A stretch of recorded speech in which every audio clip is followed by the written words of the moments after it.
Hey guys, Graduate Dummy 1395 here, just with a little Rustler upgrade video kind of deal.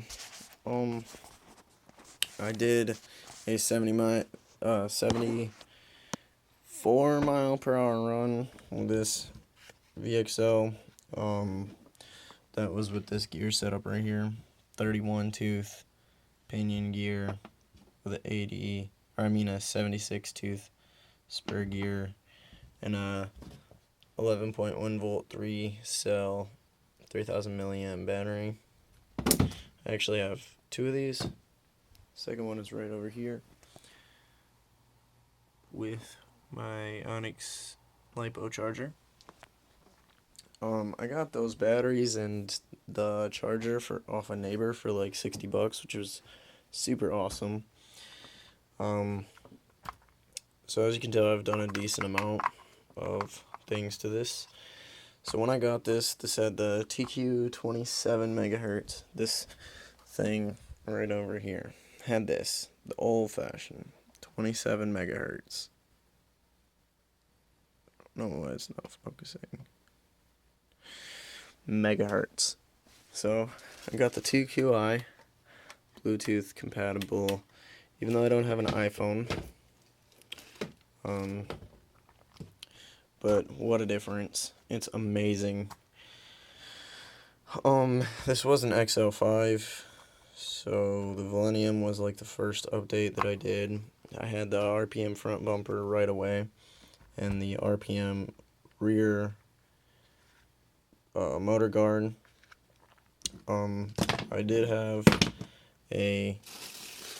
see, this is the second wheelie bar that I've destroyed, and these wheels, the rubbers come off super easy, so I lost them on a 70 mile per hour run. If you don't believe me, go check out my last video. So now I got a RPM front shock tower. I don't know if you can, where it says right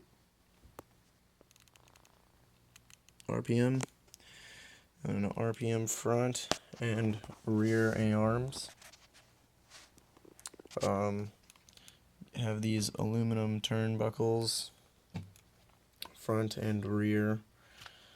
Had this STAC Racing aluminum shock tower. It's holding up good now, but the bolts that it comes with to hold on the mount are terrible.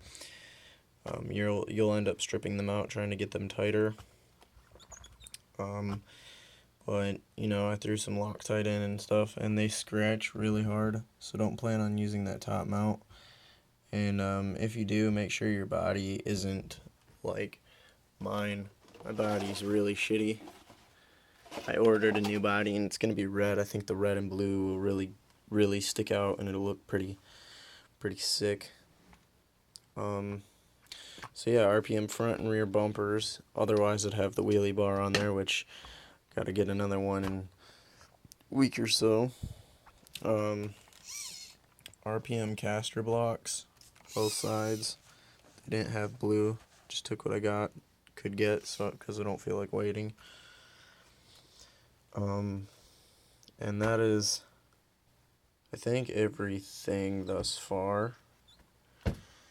I'm running for off-road, I'm running a 23 tooth pinion and a 83 tooth spur gear. I get like 50 top end.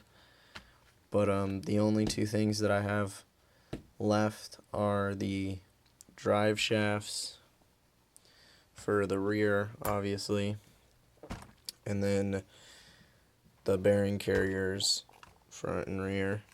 So like another $110. It's fucking ridiculous. And a lot of people are saying go ahead with the steering servo and get the steering servo done, but I haven't had any problems with it. It could be a little bit stronger, but it's really fine for what it is. And then you're talking about shocks. Well, they're my stock shocks. I know you're thinking like the white springs, but if you can tell, they're painted and they're chipped. But those are the stock plastic capped.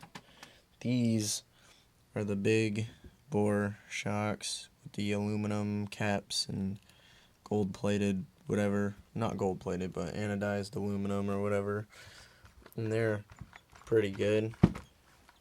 But yeah, if you look at my last video, you can tell that I did have a wheelie bar on there, so that will be going back on when I get a new one.